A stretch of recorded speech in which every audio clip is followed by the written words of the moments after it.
मराठा आरक्षणाची सुनावणी लांबणीवर पडणार का असा प्रश्न कुठेतरी उपस्थित होतोय।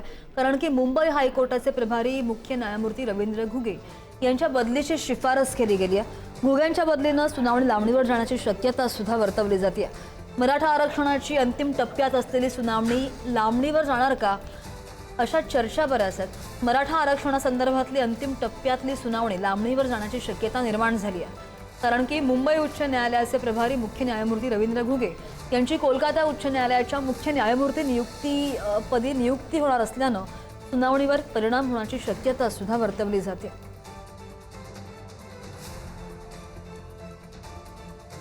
त्यांच्या शाळाच आहेत, द्यायचं पण यांनी, काढून पण यांनीच घ्यायचं।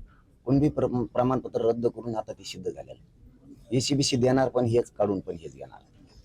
ईडब्ल्यूसीएस देणार, काढून पण हेच घेणार। फक्त समाजात फूट पाडणार। ईडब्ल्यू चांगलं होतं, एसीबीसी चांगलं होतं। आता हेच लोक एसीबीसी दिलं तर ईडब्ल्यूसी मागत आहेत, मग सरकारला संधी सापडती, मग सरकार मराठ्यांचं असं वाटोळं करतं। आता त्यांना असं संदेश द्यायचा असं फडणवीसाला की शिंदेने दिलेल्या नोंदी रद्द करा, म्हणजे मराठी शिंदेच्या विरोधात जातील। असाही डाव बावनकुळ्याचा त्यांचा असू शकतो।